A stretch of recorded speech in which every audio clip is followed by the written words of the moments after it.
자, 여러분 안녕하세요. 이번 시간에는 진로와 직업 시간인데요. 우리 저번 시간에는 운반에 대해서 계속해서 배우고 있었습니다. 그래서 운반의 기초로 돌아가서 운반이라는 것이 무엇인지, 운반이라는 직업에는 어떤 것이 있는지, 또 운반을 실제로 했을 때 우리가 물건을 어떻게 옮길 수 있는지에 대한 것까지 선생님과 함께 알아보았는데요. 그래서 지금 시간은요, 우리 이전에 배운 거를 잠깐 복습하고, 이번에는 물품 보관, 그리고 하역이라는 것이 무엇인지에 대해서 알아보도록 할 것입니다. 그래서 우리가 물품 보관에서 운반의 기초라고 해서 운반 기초를 한번 볼게요. 그래서 우리 운반의 의미와 필요성 해가지고 이렇게 운반은 뭐라 그랬죠, 여러분? 물건을 그렇죠. 어느 한 곳에서 다른 곳으로 옮기는 것을 우리가 운반이라고 했어요. 그래서 그림처럼 이렇게 운반을 한 다음에 이 물건이 맞는 것인지 이 대장, 파란색이 있는 대장과 체크를 하고 또 어떤 것도 있어요. 이렇게 쌓아놓는 것도 있습니다. 물건을. 그래서 여러분 이런 식으로 운반의 의미랑 필요성을 알아보고요. 그 다음에 운반하는데 필요한 5가지 있었어요. 5가지는 운반을 하는 작업 주체, 그러니까 작업을 하는 주인공이라고 하면 되죠. 조직이랑 작업자, 실제로 옮기는 사람이랑요 조직이 있고요. 운반물은요 원료랑 반제품, 제품, 상품, 화물, 기타, 자파 이렇게 내가 무엇을 옮기는지에 대한 물건, 그 다음에 운반 장소도 있어요. 장소 보면은 거리도 있고요. 거기까지 내가 어떻게 가야 하는지, 경로, 그 다음에 그곳의 땅의 모양은 어떻게 생겼는지랑 건물은 어떤지, 또 장애물은 어떻게 있는지가 있어서요. 그걸 보면서 여러분 돌아가기도 하고, 그리고 거리가 너무 멀다 싶으면 다른 친구랑 함께 들어주기도 하고 하면서 운반을 할 수 있었습니다. 그리고 운반 시간도 중요했고요. 그 다음에 운반 수단, 내가 손으로 직접 들고 가느냐 아니면 기계나 또는 시설이 있어서 쉽게 들고 갈 수 있느냐 이런 것도 중요한 내용이었습니다. 자, 그래서 운반 과정이요. 맨 처음에 물건을 들어 올리고요. 밀고 당기고 나르는 과정. 이 두 번째 있는 3가지 과정을 모두 할 수도 있고요. 또는 하나만 할 수도 있겠죠. 그런 식으로 해서 마지막에 어느 운반 지점에 놓습니다. 이렇게 우리가 운반 과정을 알아봤고요. 그래서 여러분 보면은 우리 신체 이용해서 운반하는 거. 신체 이용하는 방법에서 영상 몇 개씩 봤었고, 또 협동해서 운반하는 방법에 대해서도 이렇게 무거운 물건 운반할 때는 어떻게 해야 되냐, 또 큰 물건 운반할 때는 어떤 식으로 해야 되냐 해서 이렇게 사람들이 사진을 찍으면서 본 것을 우리가 알아보았습니다. 길이가 긴 물건은 이렇게 운반한다고 했었죠. 그래서 이렇게 신체 사용 이동해서 하는 것도 알아보았고요. 그리고 실내에서 사용하는 운반 기계 종류와 특징은요. 에서 사용하는 이렇게 있어요. 카트, 발포대차, 롤테이너, 핸드트럭 이런 식으로 있는데요. 우리가 자주 봤던 건 어떤 거예요? 카트. 마트에 가면 많이 보이는 카트랑요. 발포대차라고 해서 여러분 학교에도 있는데 선생님들이 짐 많이 옮기고 다닐 때 요거를 사용해요. 이런 것들이 있습니다. 그래서 여러분 롤테이너, 뭐 핸드트럭에서 이런 거가 있는데요. 실제 직업 환경에서는요. 굉장히 많은 짐을 옮길 때는요. 요런 거 또는 이런 거 핸드트럭 같은 것을 사용합니다. 이제 여기로 이제 끌겠죠. 그래서 여러분 다들 운반하는 곳에는요. 동일하게 뭐가 달려 있어요? 그렇죠. 동그란 바퀴가 달려 있어 가지고요.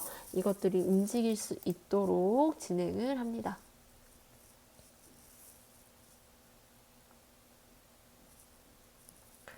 그래서 여러분 선생님이랑요 이번에 운반할 때는 물품 보관의 의미랑 방법에 대해서 배워본다고 했었죠. 그래서 물품 보관, 어떤 물건을 말하죠, 여러분. 물품을 내가 보관한다 라는 의미가 무엇인지, 또 보관을 하면 어떤 기능이 있을 수 있는지에 대해서 알아보도록 하겠습니다. 물품 보관의 의미와 기능. 물품의 보관은 여러 가지 기능을 가지고 있습니다. 물품 보관의 의미와 기능에 대해 알아봅시다.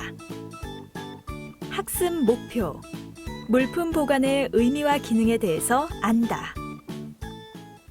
자, 그래서 여러분 오늘의 학습 목표는 어떤 거라고요? 물품 보관의 어떤 거? 의미랑 기능에 대해서 알아보는 것입니다.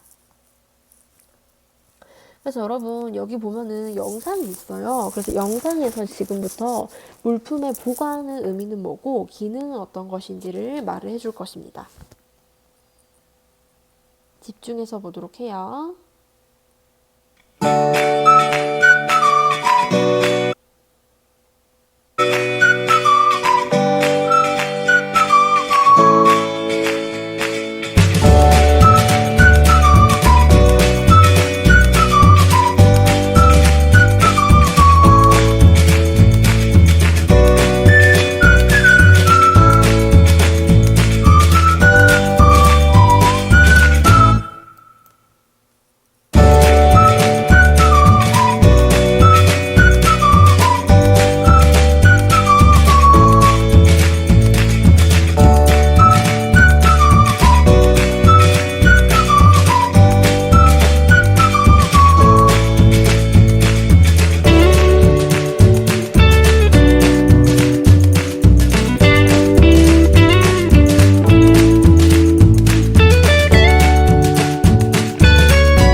자, 그래서 여러분 우리가 영상을 살펴보았어요. 영상 안에서 계속 운반의 의미가 어떤 것인지 또 운반의 기능을 설명해 주고 있었습니다.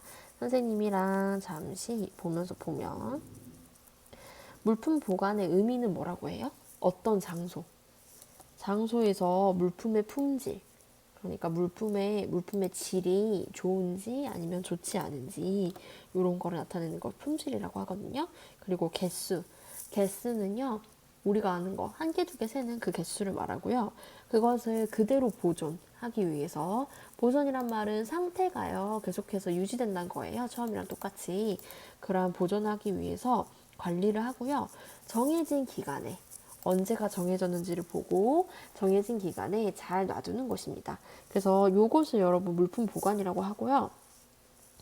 어떤 장소에요, 물품을 이렇게 쌓아놓고 회수용이라고 써져 있는 박스들이 있죠. 박스를 쌓아놓고요. 관리를 하면서요. 정해진 기간에 잘 놔두는 거예요. 그래서 여러분 예를 들면 우리가 이 물건을 아무 데다 놔두면 어때요? 나중에 잃어버릴 확률도 크고 또 사람들이 지나가거나 또는 뭐 다른 손상에 의해서 물건들이 품질이 떨어질 확률이 높죠. 그래서 이런 것을 예방하기 위해 가지고 물품 보관을 한다고 하면 이런 모든 것들을 예방하면서 물건을 원래 상태 그대로 보관하는 것을 말합니다. 그래서 여러분 계속해서 사진을 보여주고 있었어요. 물품을 보관을 해놓은 상태. 물품을 어떻게 해요? 차곡차곡 쌓아놓고 올바르게 정렬해 놓죠. 그래서 이런 식으로 우리 아까 봤었던 거, 이걸 핸드카트라고 하는데요. 손으로 카트를 끄는 거예요. 그래서 천천히 이렇게 들어오죠. 그래서 물품 보관의 첫 번째 기능, 물품 보관이 하는 일이라고 할 수 있겠죠. 물품 보관이 하는 일은요, 물품이 필요할 때요, 우리가 바로 찾을 수 있는 거예요. 이거는 정리랑도 관련이 있는데요. 여러분도 청소 같은 걸 할 때 물건을 제자리에 정리를 해놔야지 바로바로 물건을 찾아 쓸 수 있잖아요. 그것처럼 운반을 하는 것도요, 어때요? 물건 자체를 운반해서 물품을 보관하는 것도 차곡차곡 제자리에 쌓아놔야지 내가 이 물건이 필요하다라고 했을 때, 이 물건이 어디에 있었지 라고 알고 물건을 바로 찾아줄 수가 있는 겁니다. 그래서 핸드카트가 이렇게 이동을 해요. 그 다음에 여러분 어때요? 우리 이전에 배웠던 운반이죠. 물건이 무겁고 많기 때문에 어때요? 여러 사람들이 함께 모여가지고 운반을 해주고 있습니다. 이렇게 운반을 하는 것은요, 물품 보관의 편리한 점을 말해주고 있고요. 물품을 사거나요, 팔거나요, 또는 만들고 이동하고 할 때 편리한 기능을 가지고 있어요. 그래서 이러한 편리한 점이 물품 보관의 기능이 되는 것입니다. 물품을 사고, 팔고, 만들고, 이동하고, 배달할 때 편리하죠. 그 자리에서 바로 찾아 쓸 수 있으니까. 그래서 사람들이 이렇게 모으고 있었습니다.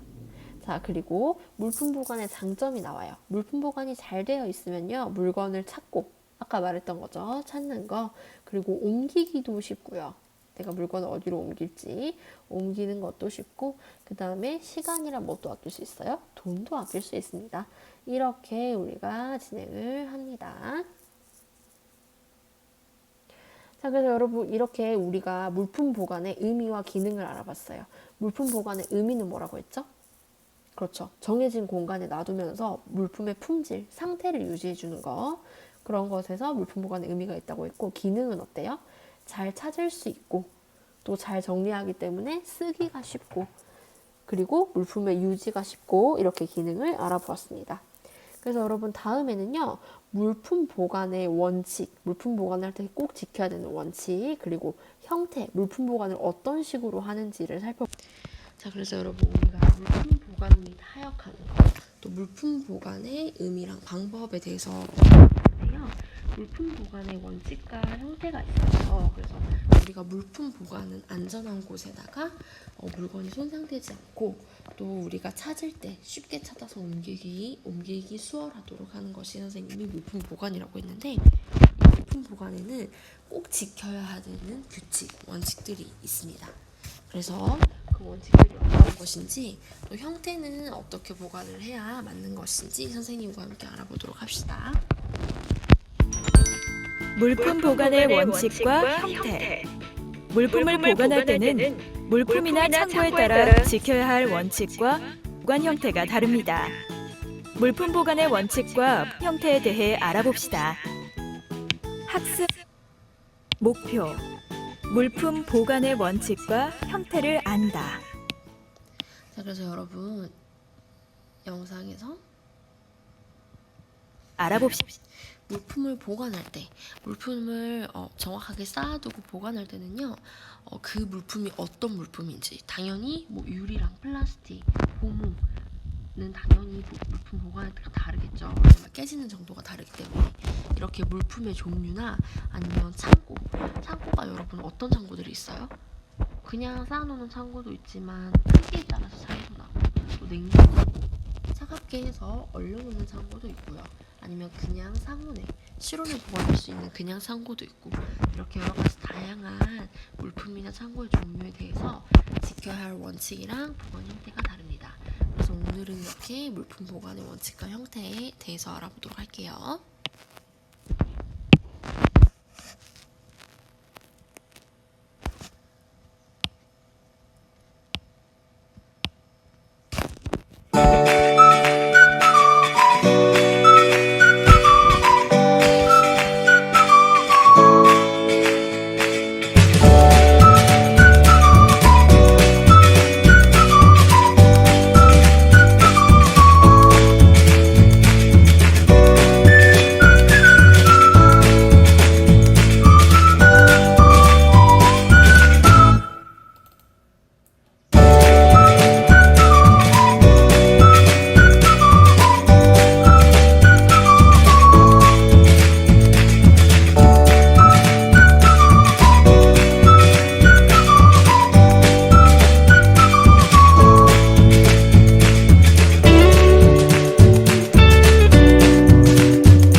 자, 그래서 여러분 우리는 요렇게 맨 처음에 뭐가 나왔어요? 롤테이너에다가 물건을 쌓아가지고 차곡차곡 쌓아놓을 수 있죠. 그리고 물건을 높이 쌓으면요, 똑같은 장소에다가 더 많은 물품을 보관할 수가 있습니다. 그리고 보관한 물품을 이제 꺼내야 될 때인데요. 먼저 보관한 물건부터 확인하고 꺼내야 돼요. 같은 물건이면 예를 들어서 유통기한이 있거나 소비기한이 있으면 그게 그렇죠. 가장 적은 짧은 것부터 사용을 해야 되기 때문에 먼저 보관한 물건을 확인하고 꺼내는 조치가 꼭 필요하고요. 그리고 내가 보관을 했을 때 이게 같은 상자가 쌓여 있으니까 물건이 어떤 건지 헷갈릴 수가 있어요. 그렇기 때문에 이렇게 보관한 물건이 뭔지 확인하고 꺼내줘야 합니다. 그래서 물품이 무엇인지 확인을 해야 돼요, 여러분. 그래서 물품을 유기적으로 움직이지 않아도 바로 알아볼 수 있도록 보관을 하는 것이 중요합니다. 그 다음에 물품의 종류가 뭔지, 또 물품이 몇 개 보관되어 있는지, 어디에 있는지 이런 거를 알려주는 기호를 사용해서요, 쉽게 작업할 수 있도록 보관하여야 합니다. 이렇게 여러분 쓰고 있죠, 보드마카로. 이런 식으로 내가 무슨 물품을 보관했는지를 알 수 있게 하려고 써야 합니다. 여러분 이렇게 하지 않으면요, 물건이 필요할 때마다 모든 상자를 뜯어가지고 어떤 물건이 들어있는지 확인을 해야 되는 번거로움이 생겨요. 그렇기 때문에 꼭 이렇게 물품을 보관한 뒤에는 위에다가 무엇인지 써놓아야 합니다. 그래서 똑같이 차곡차곡 쌓고 있죠, 여러분. 그래서 같은 종류의 물품이 있잖아요. 예를 들어서 뭐 여기 스타라고 써져 있는 건 사과 박스, 뭐 가운데는 뭐 드라이버를 모아놓는 거, 그리고 맨 오른쪽은 우리가 옷을 모아놨다고 합시다. 그러면 같은 종류의 물품들을요, 같은 곳에 보관해 놔야 돼요. 비슷한 종류의 물품도 같은 곳에. 그래야 여러분 찾을 때 어때요? 사과랑 옷을 동시에 찾는 경우보다는 사과랑 어떤 거를, 그렇죠, 비슷한 과일들을 동시에 찾는 경우가 많겠죠. 그래서 나중을 위해서 이렇게 비슷한 종류의 물품까지 서로 가까운 장소에 보관을 해주어야 합니다.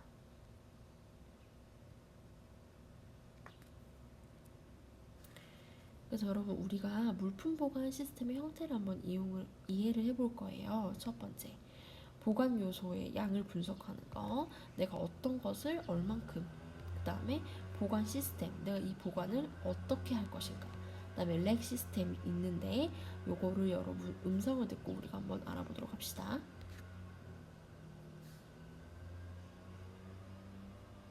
물품 보관 시스템의 형태 이해하기. 물품을 보관하는 방법은 마음대로 결정하는 것이 아닙니다. 보관하는 물품 종류, 개수, 물품을 언제까지 보관하고 얼마나 자주 창고에서 빼야 하는지 등에 따라 결정합니다. 그리고 각 보관 시스템의 형태에 가장 잘 맞는 렉 시스템을 결정합니다. 렉 시스템은 물품을 빨리 창고에 넣고 빼기 쉽도록 하는 시스템입니다.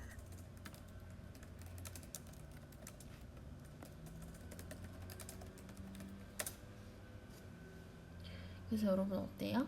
물품 보관하는 방법은 내 맘대로 결정하는 것이 아니고 종류, 개수, 또 물품을 언제까지 보관하고 얼마나 자주 창고에서 빼야 되는지 이런 거를 다 따져가지고 보관 시스템 형태를 결정한다 나와 있죠. 그리고 각 보관 시스템의 형태에 가장 잘 맞는 렉 시스템을 결정합니다 해서 이렇게 어디에 뭐가 있고 어디에 뭐가 있고 이런 식으로 해서 렉 시스템을 결정을 해줍니다.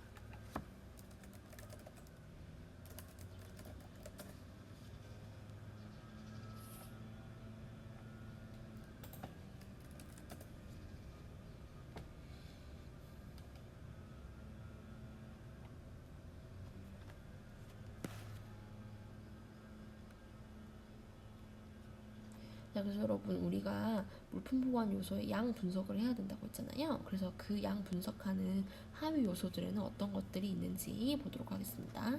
물품 보관 요소의 양 분석하기.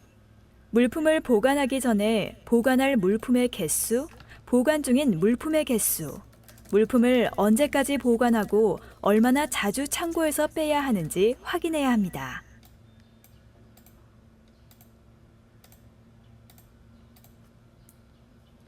자, 그래서 여러분 물품 보관 요소의 양을 분석하는 시간을 가져볼 텐데요.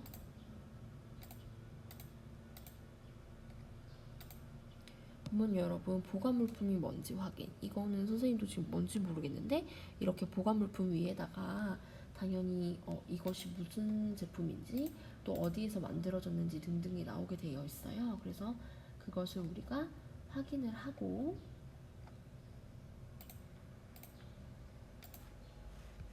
그 다음에 보관 품목의 수. 방금 게 여러분 코코넛이었나봐요. 그래서 코코넛이라는 식품이 분말로 400g에 40개씩 들어있다. 이런 식으로 써져 있죠. 이것 둘 중에 무엇인지. 롱으로 400g에 30개씩 있다. 그리고 두 개 중에 밑에 거. 이 상자에 든 것은 밑에 것을 의미한다. 그 다음에 보관 물품의 수량이 몇 개인지. 이게 한 개, 두 개, 세 개, 세 상자인데 안에 몇 개씩 들어서 곱해서 몇 개이다 라는 것으로 우리가 보관 상자의 양을 알아보아야 합니다. 그 다음에 보관 물품의 입출고 회전수를 확인을 해야 되는데요. 여러분 요게 뭐냐면 들어오고 또 나간 거, 내가 보관을 하고 있는 물품들을 얼만큼 나가고 또 얼만큼 들어왔다 라는 것을 확인을 해줘야 합니다. 자, 그 다음에 여러분 물품 보관 시스템을 결정하는 방법에 대해서 영상을 한번 시청해 봅시다.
자, 그래서 여러분 우리가 또 영상을 살펴보았는데요.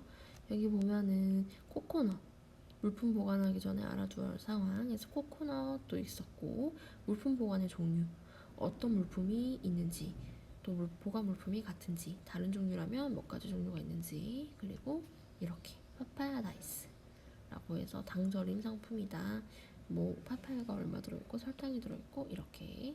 그 다음에 보관 개수를 확인하고 그 다음에 얼마나 자주 내가 넣었다 빼야 되는지, 나가는 거랑 들어오는 거 확인을 해야 합니다. 그 다음에 물품 보관 시스템 결정하는 거 두 번째 영상을 살펴볼게요.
그래서 여러분 그 음반 탐색에 우리 직업을 알아보는 시간을 가졌었잖아요.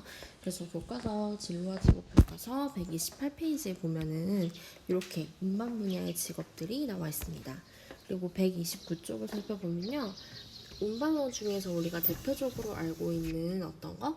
택배원들이 있었죠. 그래서 택배원들이 하는 일을 살펴봅시다 해가지고 우리 이것까지 저저번 시간에 알아봤어요. 그래서 차에서 내리는 물품을 받고 운송작인 위로 향하게 물품을 놓고 또 확인 서명도 차에 물품실로 운반하고 물품 전달을 어떻게 할 건지 우리 택배 받으면은 보관 장소 집에 사람이 없을 수도 있으니까 보관 장소를 어디에다 둘 건지 집 앞인지 아니면 요새는 편의점에서도 맡길 수 있죠. 택배를 그런 식으로 물품 전달 방법을 확인하는 경우도 있고요. 그 다음에 우리가 넘어가서요. 운반 도구 및 기기의 쓰임새 해가지고 사용법을 익혀봅시다 나와 있는데 이거 우리가 저번에 선생님이랑 동영상 보면서 좀 더 자세하게 알아봤죠. 근데 거기에서 우리 생활에 밀접한 거는 교과서에 나와 있는 이러한 도구들이에요. 우리 양이 적은 물건 운반할 때 어때요? 마트에서 장 볼 때 같은 경우에는 장바구니, 플라스틱으로 된 장바구니에 여러 가지 물건 넣고 정해진 자리에다가 두죠. 그 다음에 쇼핑카트도 있습니다. 쇼핑카트도 보면은 어때요? 쇼핑카트는 마트에서 장바구니로 들 수가 없을 때, 장바구니로 들 수 없을 만큼 많은 양의 물건을 살 때 바퀴가 달린 쇼핑카트에 들고 가죠. 그때를 의미하고요. 운반기도 있어요, 여러분. 운반기는요, 무거운 물건을 운반하는 겁니다.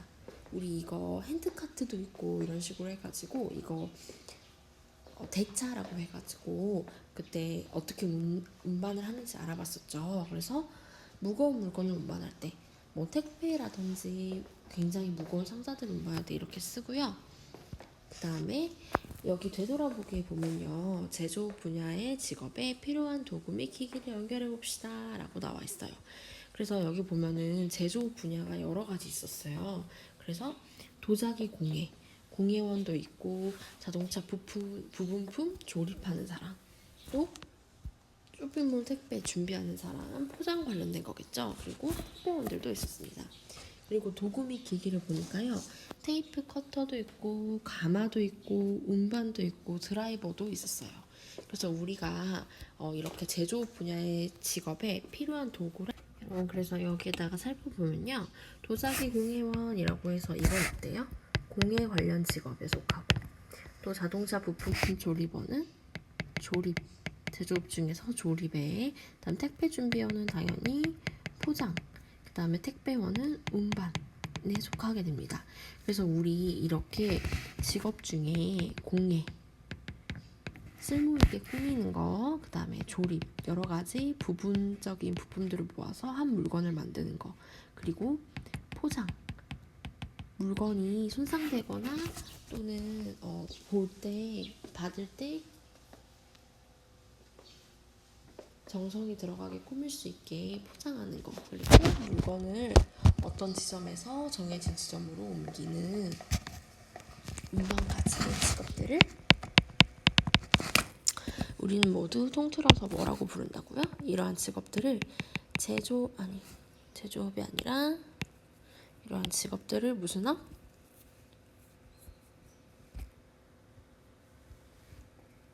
무슨 업을 부르죠, 여러분? 공예, 포장, 조립, 운반을 어떤 분야의 직업? 그렇죠. 제조업 분야의 직업이라고 부릅니다. 그래서 이렇게 공예, 포장, 조립, 운반들을 우리가 이번 시간에 계속 알아보았고요. 그래서 직업을 보면요. 도자기 공예원은 여러분, 도자기를 어떤 직업이에요? 도자기를 굽고 쓸모있게 꾸미고 하는 직업들이죠. 그래서 이런 도자기 공예를 하려면 어떤 도구나 기기가 필요합니까? 그렇죠, 여러분. 가마가 필요하죠. 그럼 연결할 때는 당연히 어디로? 이렇게 갈 수 있도록 해야 되고요. 또 여러분 여기 보면은 자동차 부품품 조립원이라고 해가지고 자동차의 부분이 되는 여러 물건들을 조립하는 사람이 있어요. 이 사람들은 지금 학대에서 보면 어떻게 하고 있어요? 그렇죠. 무언가 기기로 나사 같은 걸 조이고 있는데 이러면 어떤 기기가 필요할까요? 도구가 필요할까요? 그렇죠, 여러분. 드라이버가 필요하겠죠. 드라이버로 여러 가지 나사를 조이는 역할을 할 수 있기 때문에 드라이버가 필요합니다. 그래서 이 자동차 부분품 조리번은 이렇게 드라이버로 연결하고, 그 다음에 여러분 쇼핑몰 택배 조리원이라고 해서 박스에다가 쇼핑몰에 있는 옷이나 여러 가지 물건들을 포장을 해주고 있어요. 이렇게 박스에 우리 포장하려면 공간에서 선생님이 택배 뜯는 거 많이 봤을 텐데, 그때는 택배 상자에 뭐가 항상 붙어 있죠? 여러분 테이프가 항상 붙어 있죠. 그래서 이 테이프를 잘라서 알맞은 길이로 잘라서 붙일 수 있는 어떤 것이 필요하죠? 그렇죠. 테이프 커터가 필요합니다. 그 다음에 우리 또 택배원이 있어요. 그래서 이렇게 포장된 택배들을 택배원이 옮겨야 합니다. 그래서 여러분 택배원이 옮길 때 물건이 너무 무겁거나 아니면 여러 가지 물건일 때는 어떤 걸 사용해서 옮기죠? 그렇죠. 운반기를 사용해서 옮겨야 합니다. 이렇게 네 가지 제조업 분야의 직업들, 그리고 네 가지 제조업 분야에 필요한 기기나 도구들을 우리가 연결시켜 보았습니다.